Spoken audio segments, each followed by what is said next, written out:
నమస్తే, welcome to ఎస్ఎన్టీవీ Telugu. రాష్ట్ర రాజకీయాలు ఏ విధంగా ముందుకెళ్తున్నాయి? మరి ముఖ్యంగా 9 నెలల పరిపాలన కాలంలో రాష్ట్ర ముఖ్యమంత్రి రేవంత్ రెడ్డి గారి యొక్క పరిపాలన పట్ల ఎటువంటి స్పందనలు వెలువడుతున్నాయి? అదేవిధంగా ఇచ్చిన హామీలు ఏవైతే ఉన్నాయో ఆ హామీలు, మిగిలిపోయిన హామీలు, మరి వీటి పట్ల ప్రతిపక్ష నాయకులు చేస్తున్న కామెంట్స్ ఎలా ఉన్నాయి అన్న అంశాన్ని ఇప్పుడు మనం చర్చించుకోబోతున్నాం. మనతో పాటు చర్చా కార్యక్రమంలో పాల్గొనే సిద్ధంగా ఉన్నారు షేక్ ఇస్లాముద్దీన్ గారు. వీరు ఏఐఎంఆర్పీఎస్ జాతీయ అధ్యక్షులు. ముందుగా మనం వారిని ఇన్వైట్ చేస్తున్నాం. రైట్, కాంగ్రెస్ ప్రభుత్వం చెప్పిన మాటలు, ఇచ్చిన హామీలు మరి ఎంతవరకు అమలవుతున్నాయి? అదేవిధంగా రాష్ట్ర ప్రభుత్వం ఏ విధంగా ముందుకు వెళుతుంది? ఇచ్చిన హామీ పథకాల పట్ల ప్రజల యొక్క తృప్తి లేదా సంతృప్తి లేదా అసంతృప్తులు ఎలా ఉన్నాయి అన్న అంశాలు ఇప్పుడు మనం చర్చించుకోబోతున్నాం. మనతో పాటు సిద్ధంగా ఉన్నారు షేక్ ఇస్లాముద్దీన్ గారు. వీరు ఏఐఎంఆర్పీఎస్ జాతీయ అధ్యక్షులు. నమస్తే భయ్యా. నమస్తే. ముందుగా ఎస్ఎన్ టీవీ ఛానల్ కు నమస్కారాలు. మీకు నమస్కారాలు. రైట్, ముందుగా చెప్పండి, మరి రేవంత్ రెడ్డి గారి యొక్క పరిపాలన ఎలా ఉందంటారు? అసలు మీ వ్యాఖ్య. ఇప్పుడు ఒక ఉద్యమకారిగా చెప్పమంటారా, లేకుంటే కాంగ్రెస్ పార్టీకి సపోర్ట్ చేస్తూ చెప్పమంటారా? స్పందించండి. ఉద్యమకారులుగా ఒక చెప్పాలంటే 10 సంవత్సరాల పరిపాలన చూస్తే ఇప్పుడు రేవంత్ రెడ్డి గారి పరిపాలన చూస్తే చాలా బాగా ఉంది. ఎందుకంటే ఏ ప్రభుత్వానికైనా కొంత సమయం ఇవ్వాల్సిన అవసరం ఉంది. కానీ ఇక్కడ రేవంత్ రెడ్డి గారికి సమయం ఇచ్చే అవసరం లేకుండే, కానీ మిగులు బడ్జెట్ ఉన్న తెలంగాణ రాష్ట్రానికి ఏదైతే 10 సంవత్సరాలు పరిపాలించి కేసీఆర్ సర్వనాశనం పట్టించి అప్పులు పాలు చేసింది కదా, ఆ అప్పుల పాలతో రేవంత్ రెడ్డి గవర్నమెంట్ ఆ స్థాయికి పోతలేదు ప్రస్తుతానికి. కానీ ఆయన పైసలు లేకున్నా కూడా పరిపాలన మాత్రం చాలా బాగానే జరుగుతుంది. ఏదైతే వాళ్ళు 6 గ్యారంటీలు అన్నారు, ముందుగా మహిళలకు బస్సు ఫ్రీ, దేశంలో అద్భుతమైన ప్రోగ్రాం ఒకటి. కానీ ఆ మహిళలకు బస్సు ఫ్రీ అని రేవంత్ రెడ్డి గారు ఇస్తే ఆపోజిషన్ వాళ్ళు కనీసం అసెంబ్లీలో రాని వాళ్ళు కూడా దాని మీద కూడా ట్రోల్ చేస్తూ ఆడపడుచులను అగౌరవపరుస్తూ ఏదో విధంగా కేటీఆర్ గారు మాట్లాడుతున్నారు. అంటే మీరు చూడండి, సబితా ఇంద్రారెడ్డి గారికి అసెంబ్లీలో అసలు అవమానమే జరగలేదు. అంటే అప్పుడు అక్కడ ఉన్నప్పుడు ఏ విధంగా ఉన్నారు, ఇక్కడ ఉన్నప్పుడు ఏ విధంగా, అది ఎవరైనా మాట్లాడతారు. కానీ ఒక తెలంగాణలో ఉన్న యావత్ మహిళలకు అవమానం చేసినట్టు సబితా గారు క్రియేట్ చేశారు కదా. మరి ఈయన కేటీఆర్ గారు మహిళల విషయంలో అంత ఘోరంగా మాట్లాడితే సబితా గారు ప్రశ్నించలేదు. ఈ విధంగా నడుస్తున్నది. కానీ ప్రస్తుతం రాష్ట్రంలో రేవంత్ రెడ్డి సర్కార్ ఏదైతే ఈ 9 నెలలు చేసింది కదా, చాలా అద్భుతాలు ఉన్నాయి. నాకు నచ్చినవి ఏమంటే, యాజ్ ఏ ఉద్యమకారికి చెప్తాను, డ్రగ్స్. నిజంగా డ్రగ్స్ అనేది మన పిల్లలు ఎంత బానిసలైందంటే, మొన్న రీసెంట్ నేను 1 వీక్ బ్యాకే బార్కస్ ఏరియా నుంచి వస్తున్నాను. మైనర్ పిల్లలు 12 సంవత్సరాలు 13 సంవత్సరాల పిల్లలు ఉంటారు. యాక్టివా మీద కూర్చొని 4 పిల్లలు యాక్టివా మీద కూర్చొని సిగరెట్ ఆయన మూట నడుపుకుంటా షేర్ చేస్తుందంటే ఎంత ఘోరంగా నడుస్తుంది. దానికి డ్రగ్స్ కు ఈరోజు తెలంగాణ రాష్ట్రంలో చాలా అద్భుతమైన పని జరుగుతుంది. నార్కోటిక్స్ వాళ్ళు చాలా బాగా చేస్తున్నారు. దాంట్లో ముఖ్యంగా మన అధికారి పేరు నేను చెప్తాను, చాలా బాగా చేస్తున్నారు వాళ్ళు కూడా. గంజాయి, ఓల్డ్ సిటీలో గంజాయి చాలా విచ్చలవిడిగా, అది కూడా 99% బీద పిల్లలే దాంట్లో గంజాయి బానిస అవుతున్నారు. మీరు ఏ సిగ్నల్ దగ్గరైనా చూడండి, మీరు బిచ్చం అడిగేటోళ్ళు ఉంటారు కదా, వాళ్ళ దగ్గర గంజాయి పొట్లాలే ఉంటాయి, గంజాయి తాగుతారు వాళ్ళు. అంటే ఆ గంజాయి బిచ్చమెత్తేలాగా చేస్తుంది ఆ స్థాయికి. అంటే దాని మీద దృష్టి పెట్టి గంజాయిని, డ్రగ్స్ ని మొత్తం ఖతం చేయాలని ఏదైతే రేవంత్ రెడ్డి సర్కార్ చేస్తుంది కదా, చాలా సూపర్ మంచి. మూడోది కల్తీ ఫుడ్. ఏ హోటల్లో పోయినా కుళ్ళిపోయిన చికెన్, కుళ్ళిపోయిన మటన్లు, కుళ్ళిపోయిన కూరగాయలు. అసలు ఎంత 70 సంవత్సరాల్లో తక్కువ సమయంలో హోటల్స్ అందరి మీద, ప్రతి హోటల్ ఎంత పెద్ద హోటల్ మీద రెడీ చేసి మంచి ఆహారం అందిస్తున్నారు హోటల్ వాళ్ళు. ఈరోజు భయపడుతున్నారు. ఇది ఒక చరిత్రనే. ఇప్పుడు హైడ్రా ఈ రోజు నేను చూశాను. నిజంగా రేవంత్ రెడ్డి గారికి సలాం చేయాలా. సొంత అన్నను కూడా నోటీసు పంపించారంటే గ్రేట్ మ్యాన్, వాస్తవంగా గ్రేట్ మ్యాన్. దానికి అయినా మన ఈ ఎవరైతే ఇప్పుడు బీఆర్ఎస్ నాయకులు ఏదైతే ఉన్నారు కదా, తెలంగాణ ప్రజలకు రెచ్చగొట్టే ప్రయత్నాలు చేస్తున్నారు.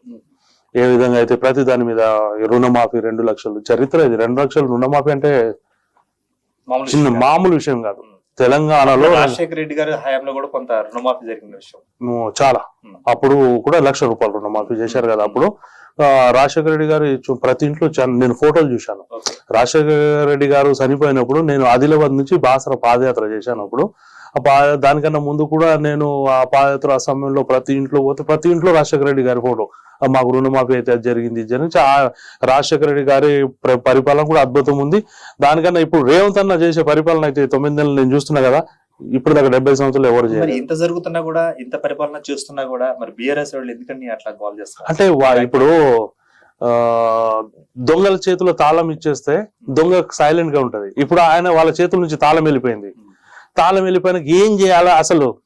ఒక్కసారి రాజులైన తర్వాత ఒకటేసారి కింద పడిపోతే రాజుకి ఏం అర్థం కాదు.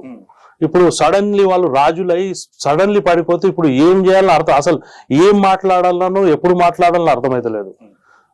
ఆ పరిస్థితులు వీళ్ళు ఉన్నారు. ఇప్పుడు ఎగ్జాంపుల్ నిన్న కవిత గారు వచ్చారు కదా, కవిత గారు యుద్ధం చేసిపోయారో ప్రజల కోసం ఏదైనా మంచి చేసిపోయారా జైలుకు?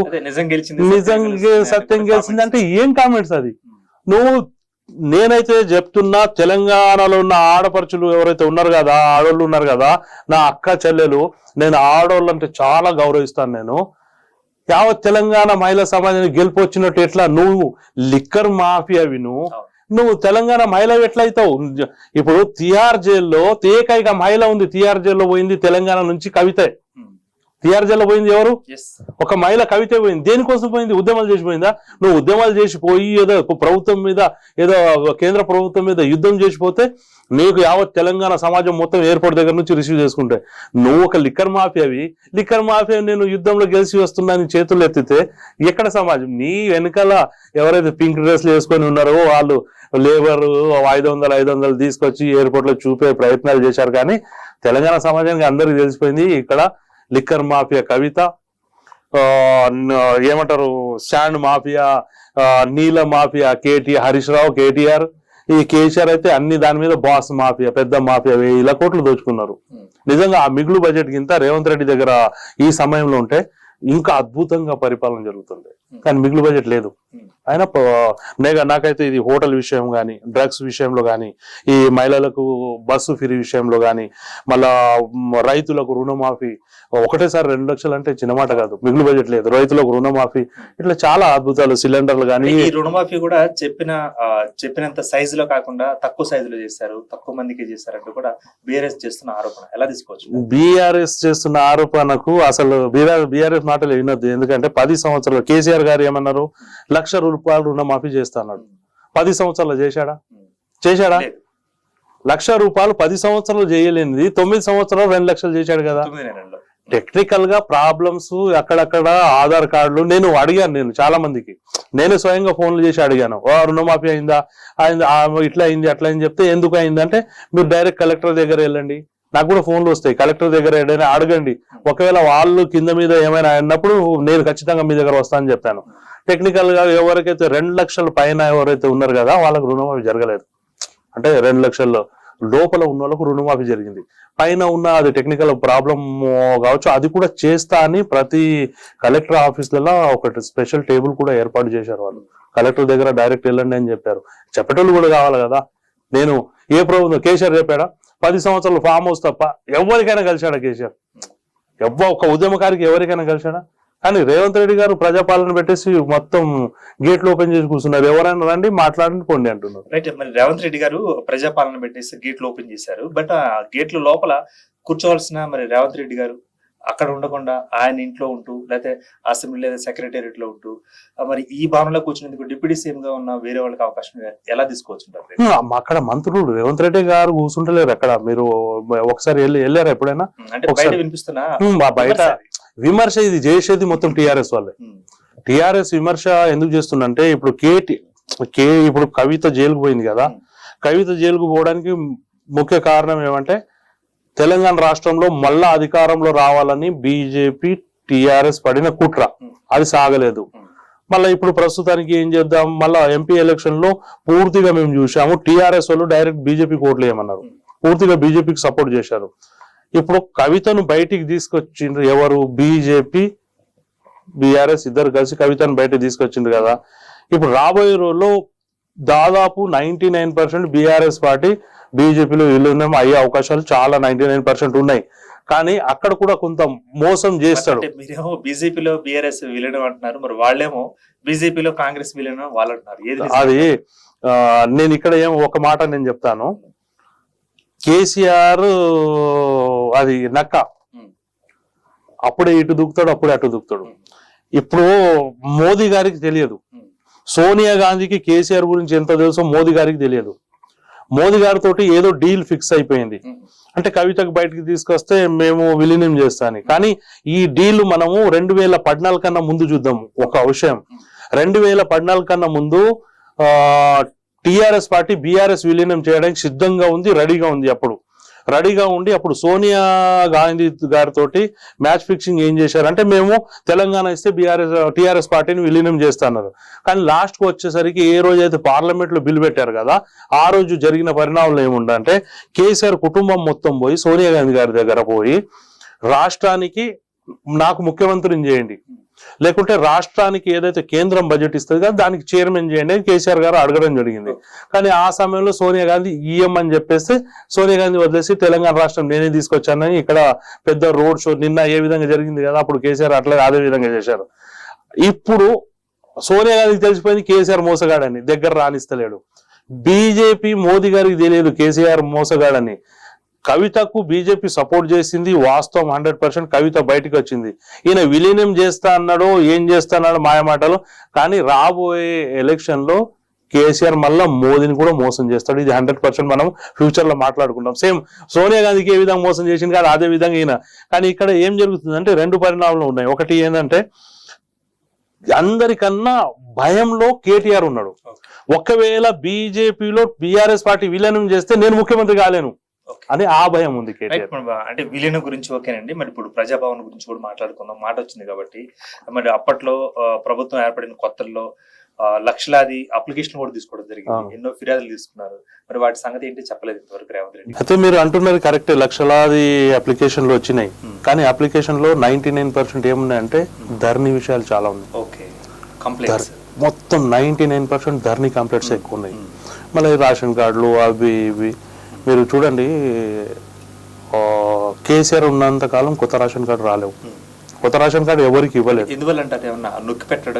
నొక్కి పెట్టడానికి. ఇప్పుడు కాంగ్రెస్ ప్రభుత్వం వచ్చిన తర్వాత కొత్త పెళ్లి అయిన వాళ్ళకు కాంగ్రెస్ ప్రభుత్వం రేషన్ కార్డు, కొత్త రేషన్ కార్డు వీళ్ళు కూడా స్టార్ట్ చేయలేదు. కానీ పేర్లు అయితే మార్పిడికి అది స్టార్ట్ అయిపోయింది. అది పెండింగ్ లో ఉన్న ఏదైతే ధర్నీ గురించి అప్లికేషన్లు వచ్చినాయి కదా, మొన్న 4-5 రోజుల కింద పేపర్లకు నేను కూడా చదివాను. 99% అప్లికేషన్లు వచ్చిన అందరి ఏదైతే పనులు సాల్వ్ అయిపోయినాయి. స్పెషల్గా ధర్నీ విషయంలో కలెక్టర్లకు ఆర్డర్లు ఇచ్చారు. కలెక్టర్ల ఆఫీస్లో దాదాపు ఈ 15 రోజుల నుంచి దాని మీదనే వర్క్ నడుస్తుంది. భూముల గురించే వర్క్ నడుస్తుంది.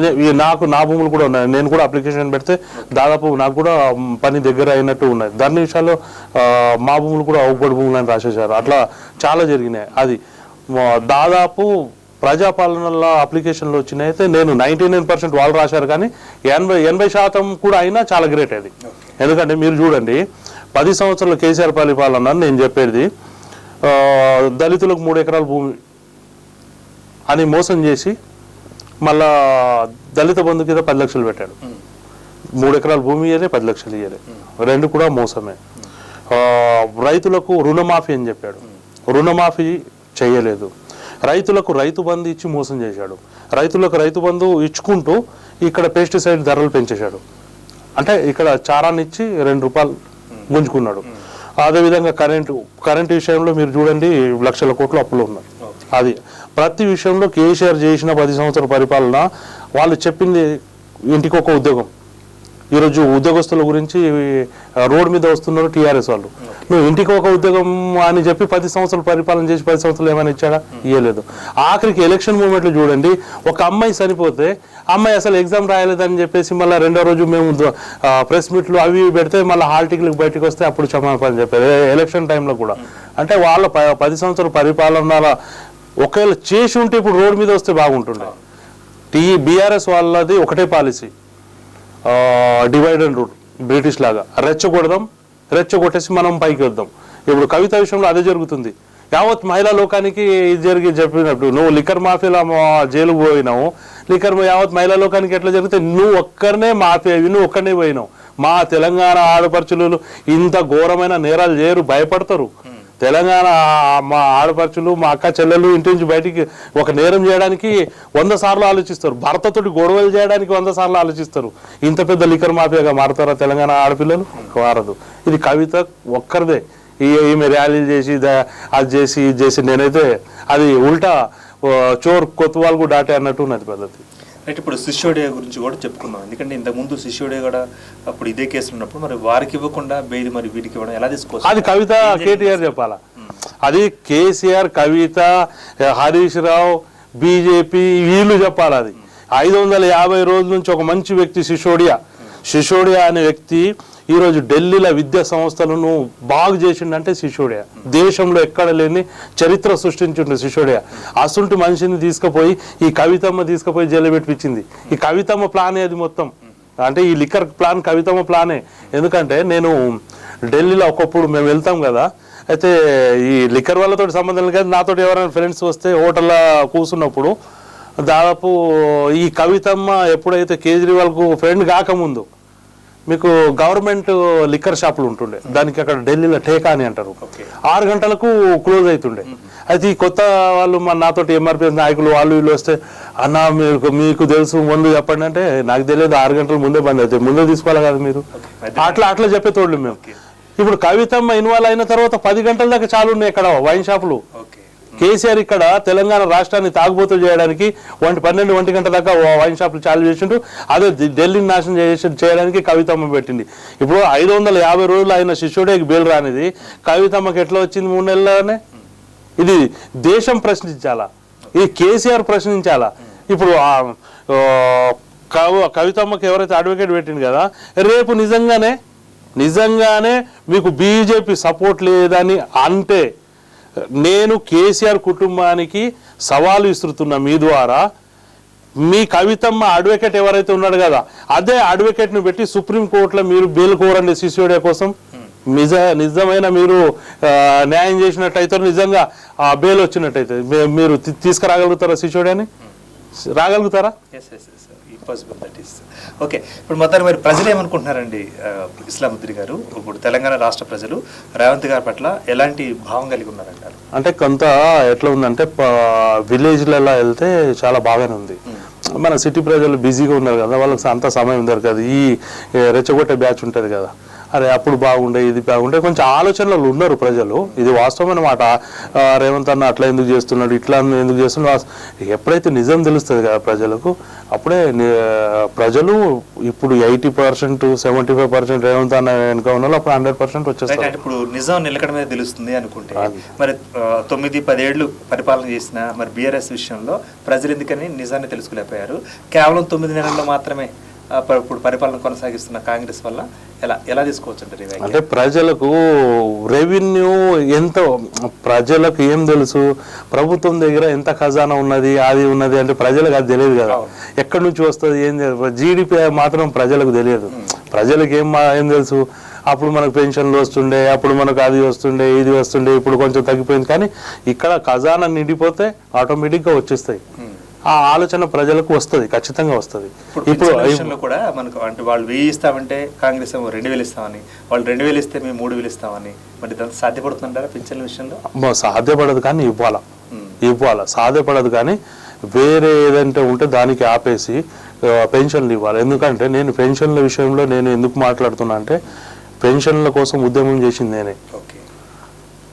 వృద్ధులు, వితంతులు, వికలాంగుల కోసం ఉద్యమాలు మేము చాలా చేసాం. 200 నుంచి వాళ్ళకు 3000 దొరుకుతున్నాయి, 2000 దొరుకుతున్నాయి అంటే నాది కీలక పాత్ర ఉంది దాంట్లో. కీలక పాత్ర ఉంది.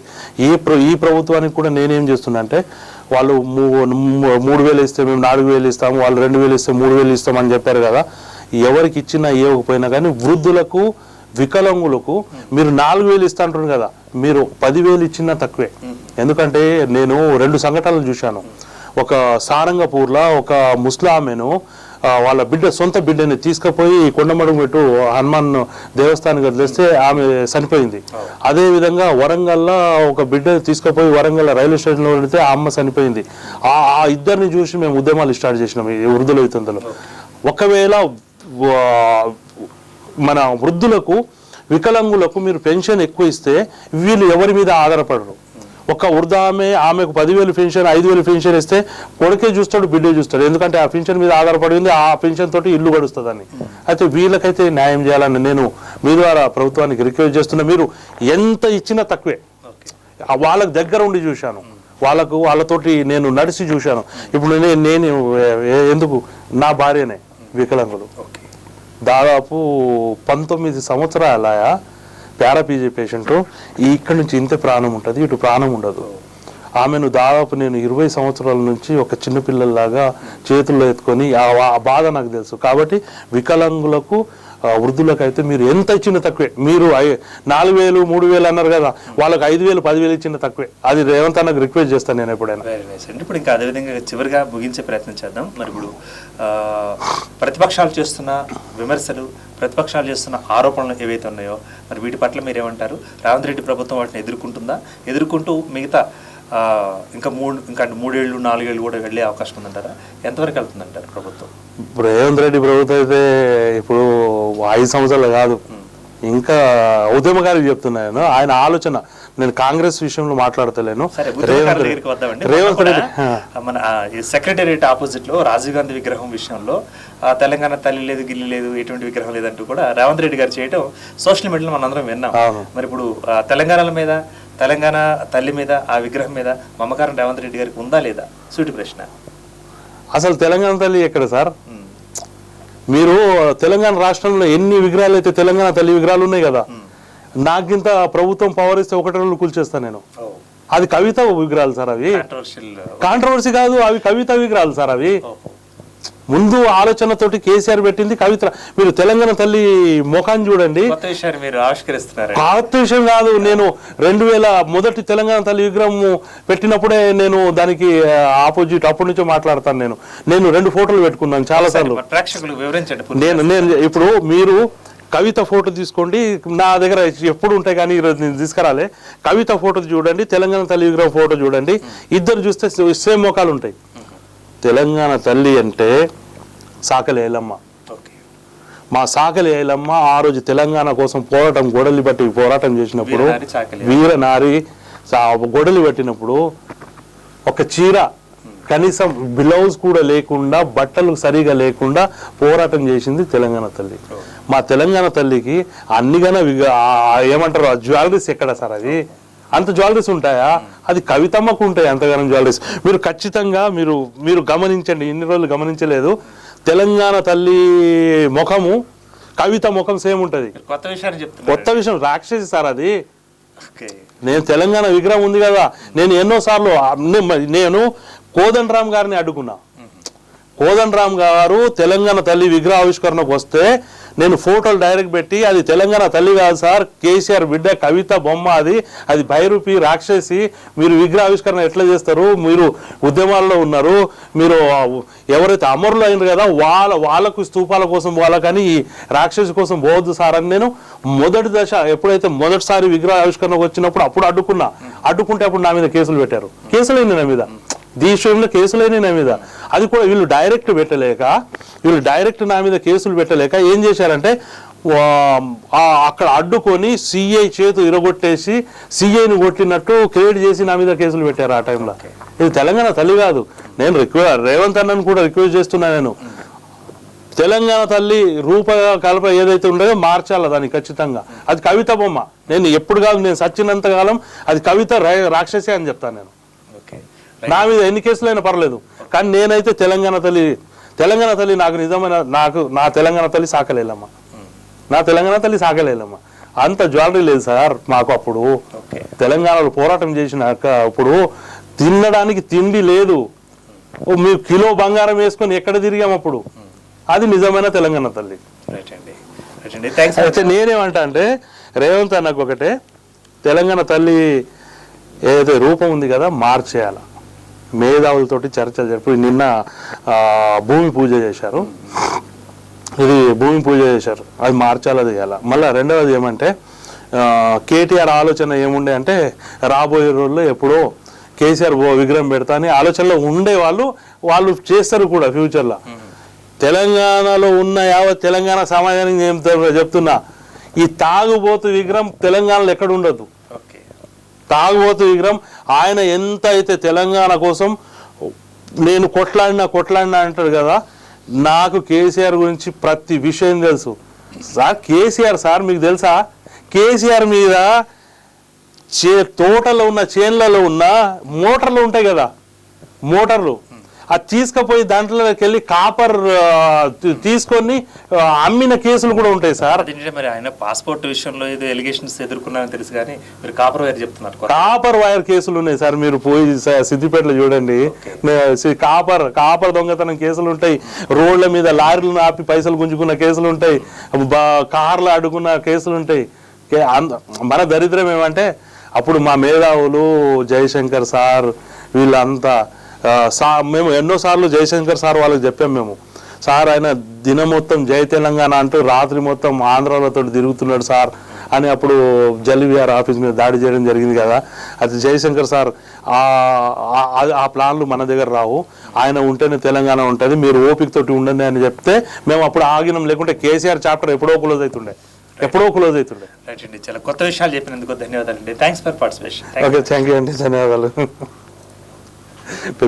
రైట్, మొత్తం మీద రాష్ట్ర రాజకీయాలు ఏ విధంగా ఉన్నాయి అన్న విషయం మరి ఎస్కే ఇస్లాముద్దీన్ గారి యొక్క నోటి మాటల ద్వారా చూడటం జరిగింది. మరి ముఖ్యంగా రాష్ట్ర ప్రజలు ఏ విధంగా మరి రాష్ట్ర ప్రభుత్వం మీద అభిప్రాయాలు ఉన్నాయి అన్నవి కూడా ఆయన మాటలు వినడం జరిగింది. మొత్తానికి ఇచ్చిన హామీలు ఏవైతే ఉన్నాయో ఆ హామీలను ముందుకు తీసుకువెళ్తూ మరి ప్రజల యొక్క అభిమానాన్ని చూరుకుంటూ మరి ముందుకు వెళుతున్నారు రేవంత్ రెడ్డి గారు అంటూ తన యొక్క అభిప్రాయాన్ని వ్యక్తీకరించారు ఇస్లాముద్దీన్.